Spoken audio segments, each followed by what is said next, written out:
नमस्कार विद्यार्थी मित्रांनो, आजच्या व्हिडिओमध्ये आपण प्रकरण क्रमांक 6 सांख्यिकी मधीलच पुढील भाग अभ्यासणार आहोत। आजचा पुढचा भाग आहे वृत्तालेख, यालाच पाय डायग्राम असे म्हणतात। साधारणतः बघा मागील इयत्तामध्ये तुम्ही भूगोल, समाजशास्त्र किंवा विज्ञान सारख्या विषयांमध्ये वृत्तालेख पाहिलेला आहात। जसे की तुम्हाला आता स्क्रीनवर दिसत आहे, अशा प्रकारचे वृत्तालेख तुम्ही भूगोलमध्ये, समाजशास्त्रामध्ये किंवा विज्ञानामध्ये सुद्धा अभ्यासलेला आहात। पहिला जो वृत्तालेख तुम्हाला दिसत आहे बघा, अशा प्रकारचा वृत्तालेख तुम्ही भूगोलमध्ये पाहिला असाल।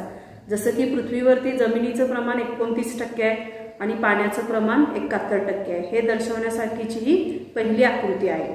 दुसऱ्या आकृतीमध्ये काय दाखवलेलं आहे बघा, 78% नायट्रोजन आहे आणि 21% ऑक्सिजन आहे आणि इतर वायू आहे 1%। म्हणजे पहिल्या आकृतीमध्ये पृथ्वीवरील जमीन व पाणी यांचे प्रमाण दाखवलेले आहे, तर दुसऱ्या आकृतीमध्ये हवेतील विविध घटकांचे प्रमाण दाखवलेले आहे। अशा प्रकारच्या आकृत्या तुम्ही भूगोल आणि विज्ञान सारख्या विषयामध्ये अभ्यासलेल्या आहात। तर अशा प्रकारच्या आकृत्यांनाच वृत्तालेख असं म्हटलं जातं। तर वृत्तालेखाचा वापर गणितामध्ये सुद्धा केला जातो। साधारणतः वृत्तालेखाचं वाचन कसं केलं जातं, तर बघा ही आकृती, या आकृतीमध्ये बघा वृत्तालेखावरून दृष्टिक्षेपातच माहिती कशी मिळते हे या आकृतीवरून समजते। जसं की इयत्ता 10वीतील 120 मुलांचा तुमचा आवडता खेळ कोणता हा प्रश्न विचारलेला आहे आणि कोणकोणत्या मुलांना कोणकोणता खेळ आवडतो त्याचा हा काय आहे वृत्तालेख आहे। जसं की बघा क्रिकेट, 37% मुलांना क्रिकेट आवडतो, 15% मुलांना टेनिस आवडतो, 13% मुलांना खो खो, 10% मुलांना कबड्डी हा खेळ आवडतो, तर 25% हॉकी हा खेळ मुलांना आवडतो। म्हणजे या वृत्तालेखावरून ही 120 मुलांची माहिती आपल्याला सहजपणे लक्षात येते। तसेच दुसरा वृत्तालेख आहे बघा, या वृत्तालेखामध्ये शाळेच्या वार्षिक अर्थनियोजनाचा आहे आणि वृत्तालेखावरून वार्षिक अर्थनियोजनामध्ये शाळा कोणकोणत्या बाबीवरती किती पैसा खर्च करते त्याचा अर्थनियोजन या वृत्तालेखामध्ये दिलेला आहे। जसं की खेळासाठी 35% खर्च केला जातो, त्यानंतर 45% खर्च हा शैक्षणिक साहित्यासाठी होतो, स्वच्छतेसाठी 10% खर्च होतो आणि पर्यावरणासाठी 10%। म्हणजे साधारणतः या सर्व आकृतीवरून आपल्याला काय लक्षात येते की वृत्तालेखामधून आपल्याला एका दृष्टिक्षेपात माहिती मिळते आणि ही माहिती सर्वसामान्यांना सहजपणे लक्षात येते। म्हणजे मोठ्या माहितीचं अगदी थोडक्यात संकलन, चित्ररूप संकलन हे वृत्तालेखाद्वारे आपण करू शकतो।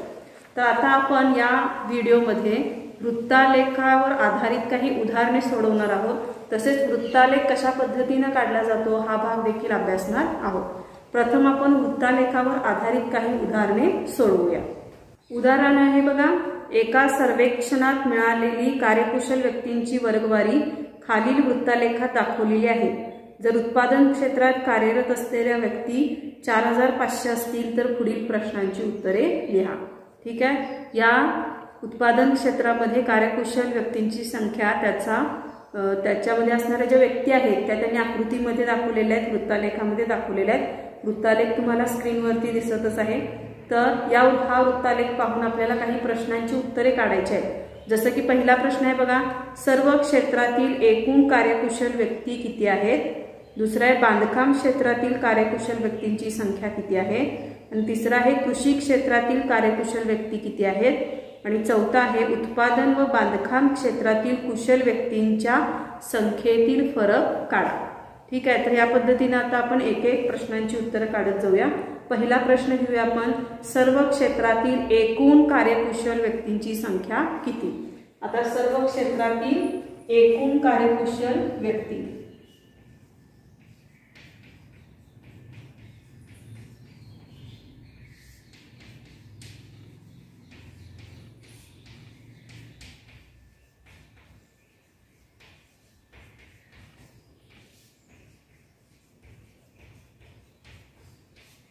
आता सर्व क्षेत्रातील एकूण कार्यकुशल व्यक्ती आपल्याला माहित आहेत का?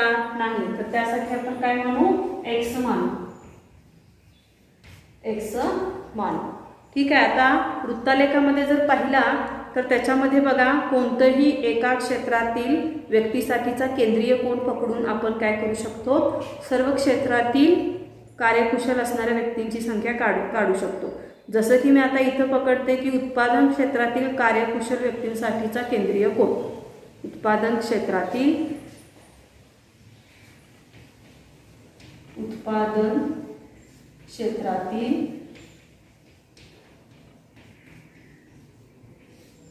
कार्यकुशल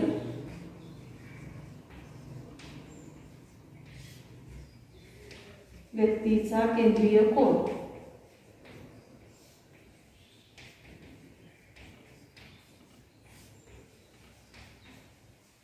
बरोबर. आता एक सूत्र तयार होतं, त्याच्यामध्ये उत्पादन क्षेत्रातील व्यक्ती भागिले एकूण व्यक्ती. उत्पादन क्षेत्रातील व्यक्ती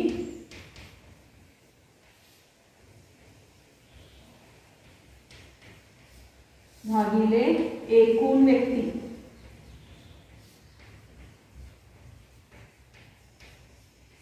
गुणिले 360. आता एक सूत्र तयार झालेलं आहे. उत्पादन क्षेत्रातील कार्यकुशल व्यक्तीसाठीचा केंद्रीय कोन बरोबर उत्पादन क्षेत्रातील व्यक्ती भागिले एकूण व्यक्ती गुणिले 360. आता इथे 360 का लिहिलेला आहे? कारण वर्तुळाचा पूर्ण वर्तुळा किती अंशाचा असतो? 360 अंशाचा असतो.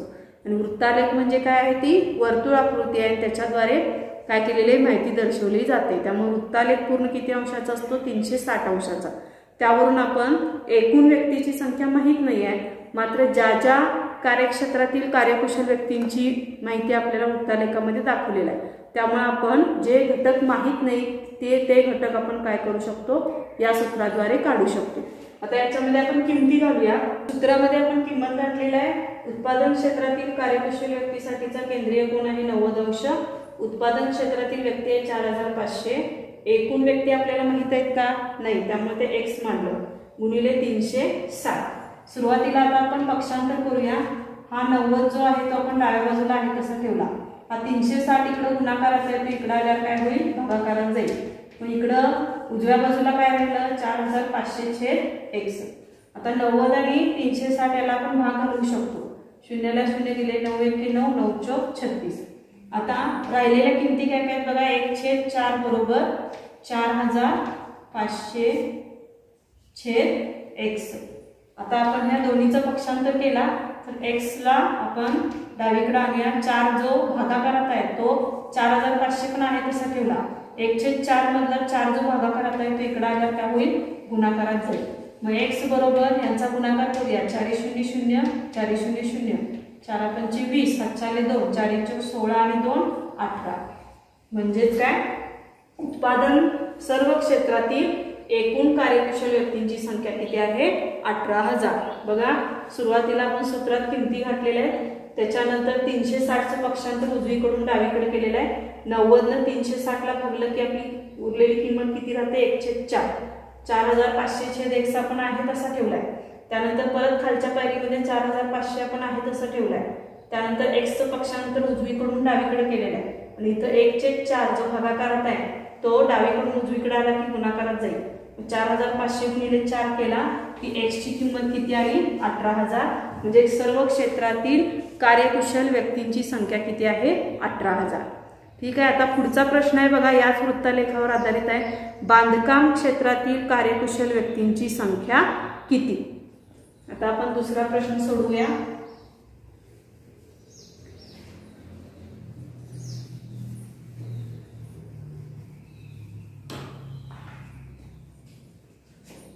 दुसरा प्रश्न आहे बांधकाम क्षेत्रातील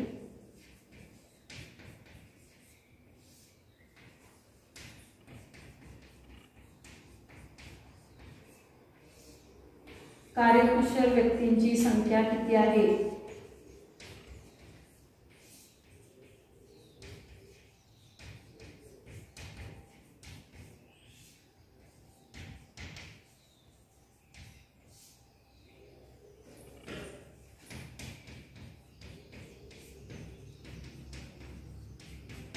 बांधकाम क्षेत्रातील कार्यकुशल व्यक्तींची संख्या किती आहे?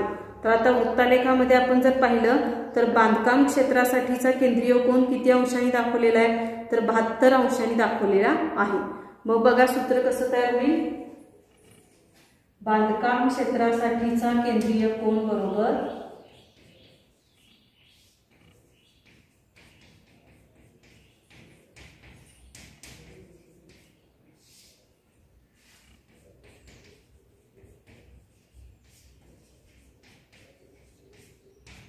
तर सूत्र कसं होईल, केंद्रीय कोन बरोबर बांधकाम क्षेत्रातील व्यक्ती, ठीक आहे, बांधकाम क्षेत्रातील व्यक्ती भागिले एकूण व्यक्ती.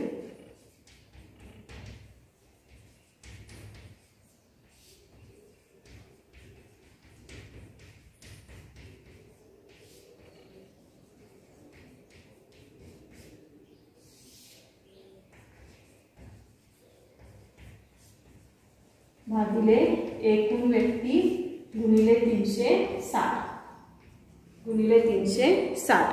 आता ह्याच्यामध्ये बघा, बांधकाम क्षेत्रातील व्यक्ती जे आहेत ते आपल्याला माहित आहे का, नाही आहे, परंतु राहिलेल्या ज्या किमती आहेत त्या आपल्याला माहित आहे. जसं की बांधकाम क्षेत्रासाठीचा केंद्रीय कोन किती आहे, 72 अंश. बांधकाम क्षेत्रातील व्यक्ती माहित आहे का, माहित नाही आहे, त्यासाठी आपण x मांडलं. एकूण कार्यकुशल व्यक्ती आपल्याला माहित आहे. एकूण कार्यकुशल व्यक्ती किती काढले तर आपण मगाशी 18,000 गुणिले 360. ठीक आहे, म्हणजे आपल्याला बांधकाम क्षेत्रातील व्यक्ती काढता येईल, कारण उरलेल्या 3 किमती आपल्याला माहित आहेत. तर बघा, हे उदाहरण आपण सोडवूया. आता इथे आपण तिरका भाग घालू शकतो. त्यानंतर बघा, 1836 ला पण भाग जाऊ शकतो, संक्षिप्त रूप देऊ शकता तुम्ही. 36 sin 3 18 300. त्यानंतर 6 ला 300 ने भाग घालवला तर 6×5 म्हणजे 50 येईल. म्हणजे शिल्लक किमती काय काय राहिल्या बघा, 72 अंश बरोबर x/50 गुणिले 1. आता हा 1 नाही लिहिला तरी चालेल. तर ठीक आहे, आता x आपण आहे तसा ठेवूया. हा 50 इकडे भागाकारात आहे, तो इकडे आल्यावर काय होईल, गुणाकारात जाईल, म्हणजे 72 भागिले 50. आता हा गुणाकार आपण करून घेऊया. 72 गुणिले 50, 5 दुनी 10, 5 7 35 आणि 1 36. ठीक आहे, म्हणजे हा गुणाकार किती आलेला आहे, 3600. म्हणजे आपलं उत्तर किती आलेलं आहे, x ची किंमत किती आलेली आहे, 3600. म्हणजे बांधकाम क्षेत्रामध्ये कार्यकुशल असणारे व्यक्ती किती आहेत, 3600. सूत्र कसं तयार केलं बघा आपण, बांधकाम क्षेत्रासाठीचा केंद्रीय कोन बरोबर बांधकाम क्षेत्रातील व्यक्ती भागिले एकूण कार्यकुशल व्यक्ती गुणिले 360. आता ह्याच्यामध्ये आपल्याला बांधकाम क्षेत्रातील व्यक्ती काढायचा आहे, ते माहित नाहीये, म्हणून सूत्रामध्ये आपण x लिहिलं. मग बांधकाम क्षेत्रासाठीचा केंद्रीय कोन माहित आहे 72 अंश, तो लिहिला. x छेद एकूण कार्यकुशल व्यक्ती किती आहेत, 18,000 गुणिले 360. आता इथं भाग घालवल्यावर शिल्लक फक्त काय राहिलेलं आहे, x/50 आणि डावीकडे 72 अंश. 50चं पक्षांतर केला तर तो गुणाकारात जाईल, 72 गुणिले 50 आणि हा गुणाकार येणार आहे 3600. म्हणजेच बांधकाम क्षेत्रातील व्यक्तींची संख्या किती आहे, 3600. ठीक आहे, तर याच पद्धतीने आपण याच वृत्तालेखावरचा तिसरा प्रश्न पाहूया. कृषी क्षेत्रातील कार्यकुशल व्यक्ती किती.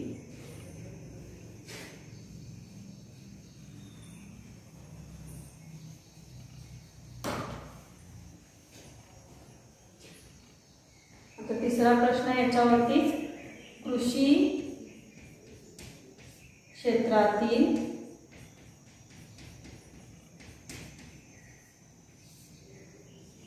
कार्यकुशल व्यक्ती किती.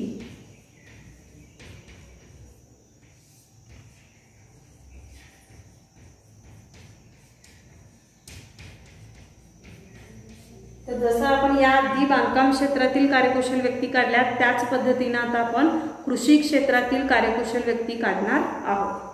तर आता बघा, कृषी क्षेत्रातील व्यक्तींसाठीचा केंद्रीय कोन. सूत्र तयार करूया. कृषी क्षेत्रातील व्यक्तीसाठी केंद्रीय कोन.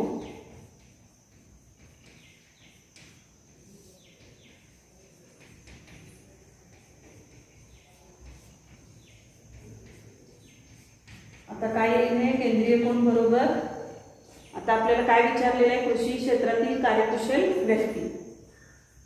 कृषी क्षेत्रातील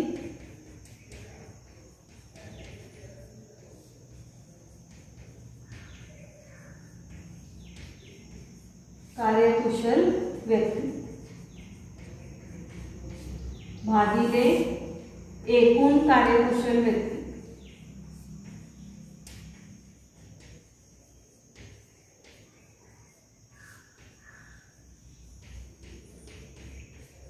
गुणिले 360. ठीक आहे, सूत्र तयार केलेलं आहे आपण. आता कृषी क्षेत्रातील व्यक्तीसाठी केंद्रीय कोन किती आहे बघा, 24 अंशाचा आहे, म्हणून इथे लिहिला आपण 24. परंतु कृषी क्षेत्रात कार्यकुशल व्यक्ती किती आहेत हे आपल्याला माहित आहे का, माहित नाहीये, त्यासाठी आपण x मानला. आता एकूण कार्यकुशल व्यक्ती आपल्याला माहित आहे किती आहे, 18,000 आहेत, ते आपण लिहिलं. त्यानंतर गुणिले 360. आता हे आपण सोडवूया. आता याच्या आधी जसं आपण भाग घालवलं तसं 360 न 18,000 ला भाग घालवलं की उत्तर किती येतं, 50. कसं येतं आपण हे आधीच्या उदाहरणामध्ये पाहिलेलं आहे. आता शिल्लक काय काय राहिलं, 24 गुणिले x/50. ठीक आहे, म्हणजेच आपल्याला आपण कसं पक्षांतर करून घेणार, 24 गुणिले 50 बरोबर x. ठीक आहे, आता हे सोडवूया आपण. 24 गुणिले 50, तर हे हा गुणाकार येणार आहे 1200. म्हणजे x ची किंमत किती आली, 1200. म्हणजे कृषी क्षेत्रातील कार्यकुशल व्यक्ती किती आहेत, 1200. ठीक आहे, आता या पद्धतीने आणखीन एक प्रश्न विचारलेला आहे बघा. उत्पादन व बांधकाम क्षेत्रातील कुशल व्यक्तींच्या संख्येतील फरक काढा असं म्हटलेलं आहे. ठीक आहे, उत्पादन व बांधकाम क्षेत्रातील कुशल व्यक्तींच्या संख्येतील फरक काढा. आता हे उदाहरण आपण सोडवूया.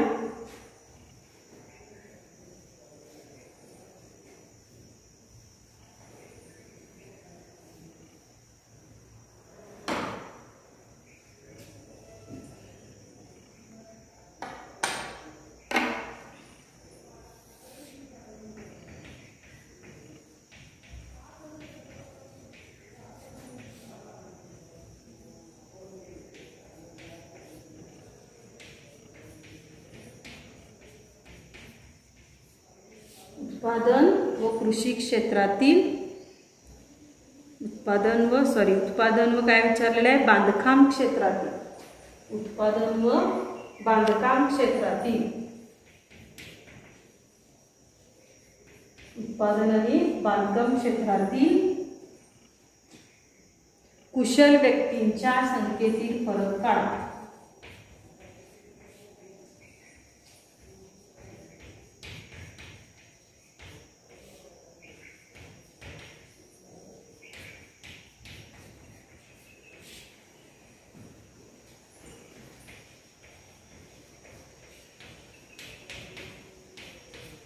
बघा काय प्रश्न आहे, उत्पादन व बांधकाम क्षेत्रातील कुशल व्यक्तींच्या संख्येतील फरक काढा. मग सुरुवातीला आपण उत्पादन व बांधकाम क्षेत्रातील कुशल व्यक्तीच्या केंद्रीय कोनामधील फरक काढून घेऊया. ठीक आहे, उत्पादन व बांधकाम क्षेत्रातील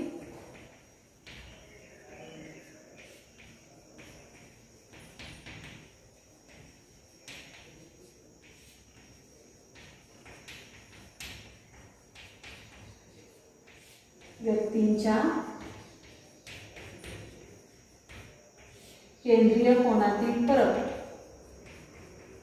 केंद्रीय कोनातील फरक. आता बघा उत्पादन क्षेत्रातील व्यक्तीसाठीचा फरक किती आहे बघा, 90 अंश आहे, आणि बांधकाम क्षेत्रामध्ये किती लोक आहेत, 72 अंश. म्हणजे आपल्याला ह्या दोघांच्या केंद्रीय कोनातील फरक काढायचा आहे, म्हणजे वजाबाकी करायचा आहे. 90 अंश वजा 72 अंश. ठीक आहे, आता ही वजाबाकी किती आहे बघा, 18 अंश. ही वजाबाकी किती आहे, 18 अंश. आता बघा एक आपण सूत्र तयार करणार आहोत. केंद्रीय कोनातील फरक बरोबर दोन क्षेत्रातील व्यक्तींच्या संख्येतील फरक भागिले एकूण कार्यकुशल व्यक्ती.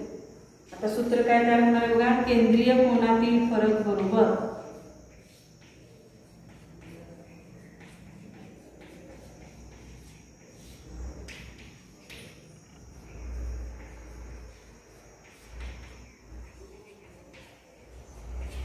दोन क्षेत्रातील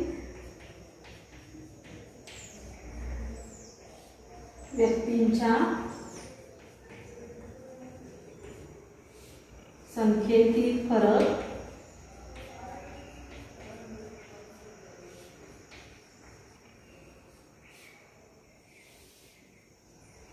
भागिले एकूण कार्यकुशल व्यक्ती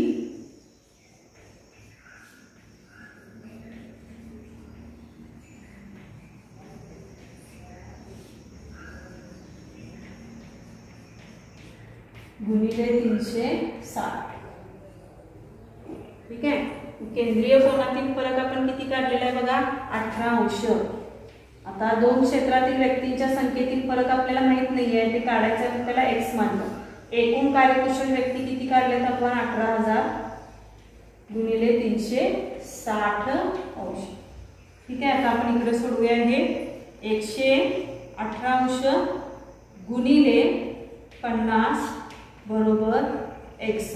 आता हे कसं केलं मी, इथं 360 ना 18,000 भागले की उत्तर येतं 50. मग शिल्लक काय राहिला, 18 अंश बरोबर 1/50. 50चं पक्षांतर जर तुम्ही उजवीकडून डावीकडे केला तर तो गुणाकारात जाईल. मग 18 गुणिले 50 बरोबर x. आता हा गुणाकार आपण करून घेऊया. किती, 900. ठीक आहे. म्हणजेच उत्पादन व बांधकाम क्षेत्रातील कुशल व्यक्तींच्या संख्येतील फरक किती आहे, 900 इतकी आहे. तर अशा पद्धतीने तुम्हाला वृत्तालेखावरून प्रश्न विचारले जातील. ठीक आहे. तर याच पद्धतीने आपण आणखीन एक उदाहरण सोडवणार आहोत. वृत्तालेखावर आधारित आपण आणखीन एक उदाहरण सोडवूया. आपण उदाहरण घेतोय सराव संच 6.6 मधला प्रश्न 5वा. आता वृत्तालेख तुम्हाला स्क्रीनवरती दिसतच आहे. तर याच्यामध्ये बघा प्रश्न कसा विचारलाय, एका गावातील विविध व्यावसायिकांचे प्रमाण दर्शवणारा वृत्तालेख दिला आहे, त्यावरून खालील प्रश्नांची उत्तरे लिहा. आता याच्यामध्ये 3 प्रश्न विचारलेले आहेत या वृत्तालेखावरती. पहिला प्रश्न आहे, एकूण व्यावसायिकांची संख्या 10,000 असल्यास बांधकाम क्षेत्रात किती व्यावसायिक आहेत. आणि दुसरा प्रश्न आहे, प्रशासन क्षेत्रात किती व्यावसायिक कार्यरत आहेत. तिसरा प्रश्न आहे, उत्पादन क्षेत्रात किती टक्के व्यावसायिक आहेत. अशी 3 प्रश्न विचारलेली आहेत. ठीक आहे. वृत्तालेख तुम्हाला स्क्रीनवरती दिसतच आहे. तर यामध्ये आपण एक एक प्रश्न सोडवत जाऊया. पहिलं घेऊया आपण की बांधकाम क्षेत्रात किती व्यावसायिक आहेत. तर आपण पहिला प्रश्न काढूया, बांधकाम क्षेत्रात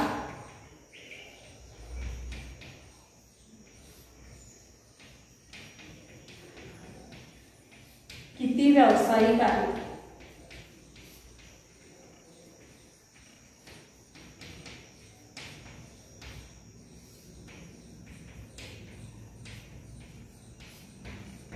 आता बांधकाम क्षेत्रात सुरुवातीला आपण x मानूया. बांधकाम क्षेत्रात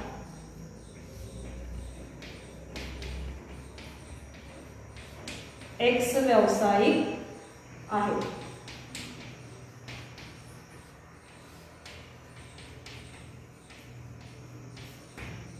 ठीक आहे. आणि एकूण व्यावसायिकांची संख्या किती आहे, 10,000 रुपये आहे. आणि विचारलेलं काय आहे आपल्याला, बांधकाम क्षेत्रात किती व्यावसायिक आहेत. तर आता बांधकामासाठीचा केंद्रीय कोन किती आहे बघा, तर केंद्रीय कोन आहे 72 अंश. आता आपण सूत्र तयार करूया. बांधकाम क्षेत्रातील केंद्रीय कोन बरोबर काय काढायचं आपल्याला, बांधकाम क्षेत्रातील व्यावसायिक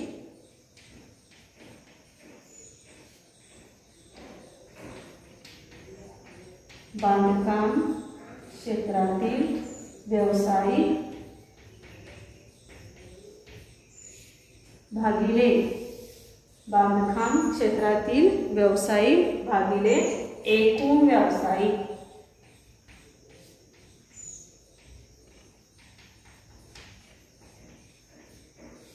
गुणिले 360. ठीक आहे. आता बांधकाम क्षेत्रासाठीचा केंद्रीय कोन किती आहे बघा, 72 अंश. बांधकाम क्षेत्रातील व्यावसायिकासाठी आपण x मानलेला आहे. एकूण व्यावसायिकांची संख्या दिलेली आहे 10,000 लिहिला आपण, त्यानंतर गुणिले 360. ठीक आहे. म्हणजे सूत्रामध्ये किमती काढल्या, 72 अंश बरोबर x/10,000 गुणिले 360. आता इथं आपण भाग घालूया.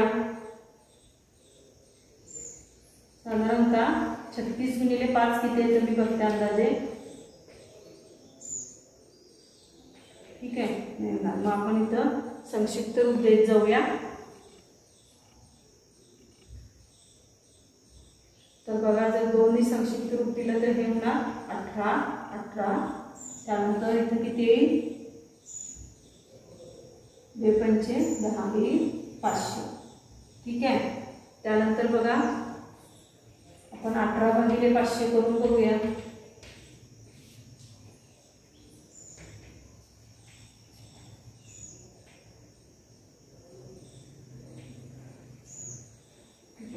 म्हणजे 18 दुने 36चा भाग लागेल। तर आता इथे किती शिल्लक राहतील, 4 चा परत दिला 14 140। आता कितीचा भाग लागेल बघा,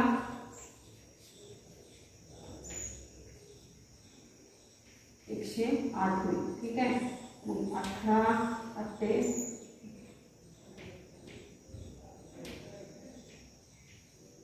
18 पंचे किती येतं बघूया आपण, 45 0 आले 4 तर 90। ठीक आहे। आणि 18 सक्क किती, 10 म्हणजे कितीचा भाग लागेल, 5चा भाग लागेल। शिल्लक किती राहिलं बघा, 0 5 0 50 राहिले। किंवा याच्यापेक्षा सोप्या पद्धतीने सुद्धा आपण करू शकतो। ठीक आहे। 500 आणि 18 राहिलेले आहे। आणखीन संक्षिप्त रूप आपण देऊ शकतो। मग बघा कितीनं भाग जाऊ शकतं, संक्षिप्त रूप दिले तर 92 18। त्यानंतर बघा 2 दुने 4 2 पंचे 10। ठीक आहे।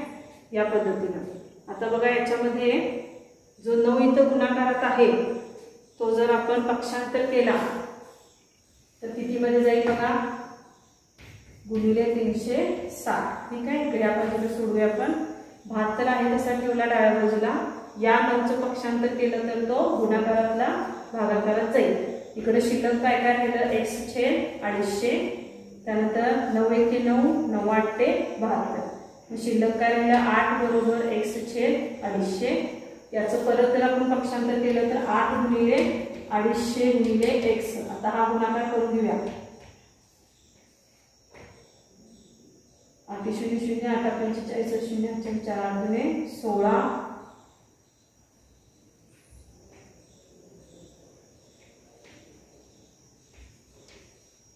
म्हणजे उत्तर किती आलं बघा आपलं, 2000। x ची किंमत किती आली आपली, 2000। म्हणजेच बांधकाम क्षेत्रातील व्यावसायिकांची संख्या किती आलेली आहे, 2000 इतकी आहे। बघा काय काय केलं आपण, सुरुवातीला त्या व्यावसायिकांची संख्या x मानली, मग बांधकाम सूत्र तयार केलं, बांधकाम क्षेत्रातील केंद्रीय कोण बरोबर बांधकाम क्षेत्रातील व्यावसायिक भागिले एकूण व्यावसायिक गुणिले 360। तर बांधकाम क्षेत्रातील साठीचा केंद्रीय कोण किती आहे, 72 अंश। व्यावसायिक किती मानले आहेत आपण, x। एकूण व्यावसायिक आहे 10000 गुणिले 360। सुरुवातीला आपण काय केलं, शून्य घालवल्या, 360 मधील 1 आणि 10000 मधील 1। त्यानंतर संक्षिप्त रूप दिलं 2 नी 36 ला भागलं की 18 आलं, 2 नी 1000 ला भागलं की 500 आलं। परत संक्षिप्त रूप दिलं 2 9 18 आणि इथं 500 ने 2 ला भागलं की 250। मग शिल्लक काय काय राहिलं बघा, 72 बरोबर x/250 गुणिले 9। तर इथं 9चं आपण पक्षांतर केलं उजवीकडून डावीकडे, म्हणजे 72/9 बरोबर उजवीकडे काय शिल्लक राहिले, x/250। 9 न 72 ला भाग जातो, 9 1 9 9 8 72। शिल्लक राहिले 8 बरोबर x/250। 250चं पक्षांतर उजवीकडून डावीकडे केला की तो गुणाकारात जाईल। मग 8 गुणिले 250 बरोबर x, हा गुणाकार येईल 2000। म्हणजेच बांधकाम क्षेत्रात एकूण 2000 व्यावसायिक आहेत। आता यावर आधारितच दुसरा प्रश्न दिले बघा, प्रशासन क्षेत्रात किती व्यावसायिक कार्यरत आहेत। आता दुसरा प्रश्न सोडवूया।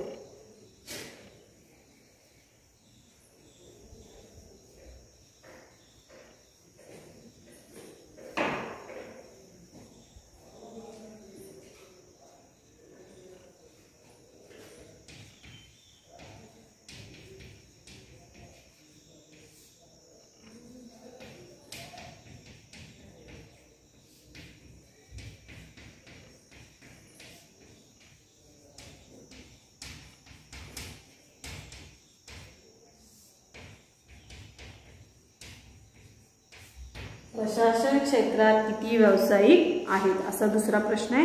तर आता बघा याआधी जसं सोडवलं त्याच पद्धतीने सोडवणार आहोत. सुरुवातीला आपण सूत्र तयार करूया. प्रशासन क्षेत्रासाठीचा केंद्रीय कोन.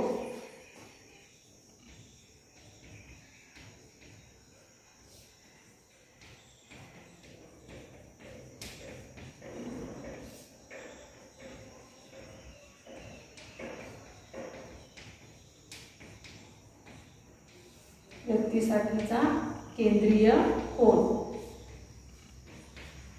बरोबर प्रशासन क्षेत्रातील व्यक्ती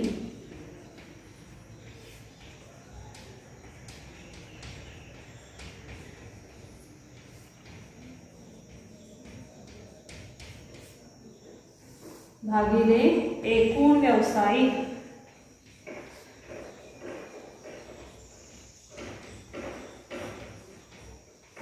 गुणिले 360 अंश. ठीक आहे. या पद्धतीने सूत्र तयार केलं. प्रशासन क्षेत्रातील व्यावसायिक व्यक्तीसाठीचा किंवा व्यावसायिकासाठीचा केंद्रीय कोन बरोबर प्रशासन क्षेत्रातील व्यक्ती भागिले एकूण व्यावसायिक गुणिले 360. आता प्रशासनासाठी जितके आहेत त्याच्यासाठीचा केंद्रीय कोन किती दिलेला आहे बघा. प्रशासनासाठीचा 36 अंश. किती दिले? 36 अंश. प्रशासन क्षेत्रात किती व्यक्ती आहेत आपल्याला माहित आहे का? नाही. त्यासाठी आपण एक अक्षर म्हणूया वाय. एकूण व्यावसायिक आपल्याला माहित आहे 10,000 गुणिले 360. ठीक आहे. तर याआधी मी काय केलेलं आहे आपण सोडवलेलं आहे. इथं कितीचा भाग लागलेला 250चा. ठीक आहे. म्हणजे आता आपण ते डायरेक्ट सोडवू शकतो. साधारणतः इथं 9 येईल आणि इथं संक्षिप्त रूप देऊन आपले किती आलेलं होतं? 250 आलेलं होतं. मग आता बघा शिल्लक काय काय राहिलं? 36. हा 9 इकडं आला की भागाकारात जाईल बरोबर y/250. 9 ने 36 ला भाग जातो. 9 1 9 9 4 36. शिल्लक काय काय राहिलं? 4 बरोबर y भागिले 250. या 250चं पक्षांतर केला की 4 गुणिले 250 बरोबर y. तर 4 0 0 4 5 20 4 गुणे 8 आणि 2 10. म्हणजेच y ची किंमत किती आलेली आहे? y ची किंमत किती आलेली आहे? 1000 रुपये. म्हणजेच प्रशासन क्षेत्रामध्ये एकूण 1000 व्यावसायिक आहेत. बघा पुन्हा बघूया आपण. सुरुवातीला सूत्र लिहिलं. प्रशासन क्षेत्रासाठी व्यावसायिक जे आहेत त्यांच्यासाठीचा केंद्रीय कोन किती आहे? 36 अंश. प्रशासन क्षेत्रातील व्यक्ती किंवा व्यावसायिक आपल्याला माहीत नाही आहेत त्यासाठी आपण वाय मानलं. एकूण व्यावसायिक माहिती आहे 10,000 गुणिले सूत्रानुसार इथे 360 लिहिलं. आता मगाशी आपण संक्षिप्त रूप दिलेलं आहे त्यावरून आपण 360 ला संक्षिप्त रूप देऊन 9 आलेलं होतं आणि 10,000 ला संक्षिप्त रूप देऊन 250 उत्तर आलेलं होतं. ते मी इथं डायरेक्ट लिहिलेलं आहे. त्यानंतर बघा आता इथल्या 9चं पक्षांतर केला तुम्ही उजवीकडून डावीकडे तो 36 चा भागाकारात जाईल. 36/9 बरोबर y/250. 9 ने 36 ला भाग जातो. 9 1 9 1 9 9 4 36. शिल्लक काय काय राहिलं? 4 बरोबर y/250. 250चं परत पक्षांतर होईल उजवीकडून डावीकडे. 4 गुणिले 250 बरोबर y आणि हा गुणाकार येईल 1000. म्हणजे प्रशासन क्षेत्रामध्ये एकूण 1000 व्यावसायिक आहेत. ठीक आहे. आता याच वृत्तालेखावर आधारित आता पुढचा प्रश्न आहे. उत्पादन क्षेत्रात किती टक्के व्यावसायिक आहेत?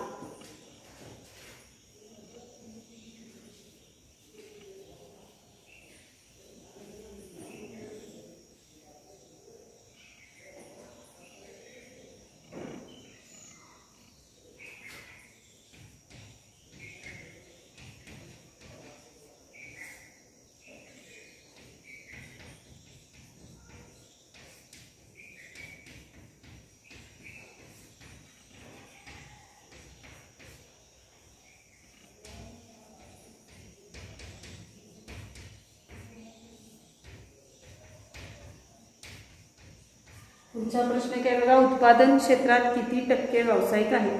आता इथं आपल्याला टक्केवारी विचारलेली आहेत. उत्पादन क्षेत्रात किती टक्के व्यावसायिक आहेत? सुरुवातीला बघा आपण उत्पादन क्षेत्रासाठी किती अंशाचा केंद्रीय कोन दिलाय ते वृत्तालेखामध्ये बघा. तर उत्पादन क्षेत्रासाठीचा केंद्रीय कोन आहे 90 अंश. किती आहे?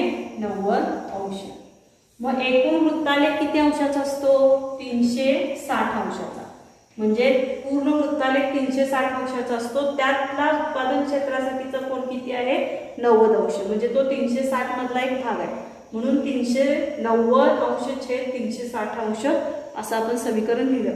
आता टक्केवारी काढायचं आहे म्हणजेच गुणिले 100 करावं लागेल. लक्षात येते का बघा, किती टक्के म्हणजे शेकडा काढायचा आहे म्हणून गुणिले 100. आता पूर्ण वृत्तालेख किती अंशाचा असतो? 360 अंश. पैकी उत्पादन क्षेत्रासाठीचा कोण किती आहे? 90 अंश. म्हणजे 90/360 गुणिले 100. म्हणजे याच पद्धतीने तुम्ही सर्व क्षेत्रातील व्यावसायिकांची सुद्धा काय काढू शकताय? टक्केवारी काढू शकताय. मग आता बघा आपण याला संक्षिप्त रूप देऊया. 0 गेलाय, 9 एके 9, 9 चौक 36. शिल्लक राहिले 1/4 गुणिले 100. ठीक आहे. आता 4 जर 100ला बघला तर 4 गुणे 8, 4 पंचे 20. म्हणजे हे उत्तर किती येणार आहे? 25%. उत्तर किती आलं? 25%. म्हणजे उत्पादन क्षेत्रामध्ये एकूण 25% व्यावसायिक आहेत. याच्यामध्ये आपण पूर्ण केंद्रीय कोण 360 अंशाचा असतो. पैकी 90 अंश हे उत्पादन क्षेत्रातील व्यावसायिक आहेत म्हणून 90/360 असं लिहिलं. टक्केवारी काढायचं आहे म्हणून गुणिले 100 केलं आणि संक्षिप्त रूप देऊन भाग देऊन उत्तर किती आलं? 25%. म्हणजेच उत्पादन क्षेत्रामध्ये एकूण 25% इतके व्यावसायिक आहेत. विद्यार्थी मित्रांनो, अशा पद्धतीने या व्हिडिओमध्ये आपण वृत्तालेख म्हणजे काय त्याच्याबद्दलची माहिती अभ्यासली. तसेच वृत्तालेखावर आधारित कशा पद्धतीने प्रश्न विचारले जातात आणि ती कशा पद्धतीने सोडवायची त्यावर आधारित काही उदाहरणे आपण सोडवली. ठीक आहे. सराव संच 6.6 मधलं पण आपण एक उदाहरण सोडवलेलं आहे. राहिलेलं एक उदाहरण आहे सराव संच 6.6 मधला प्रश्न 6वा. ते तुम्ही याच पद्धतीने सोडवणार आहात. ठीक आहे. तर आता पुढील व्हिडिओमध्ये आपण वृत्तालेख काढणे हा भाग अभ्यासणार आहोत. धन्यवाद.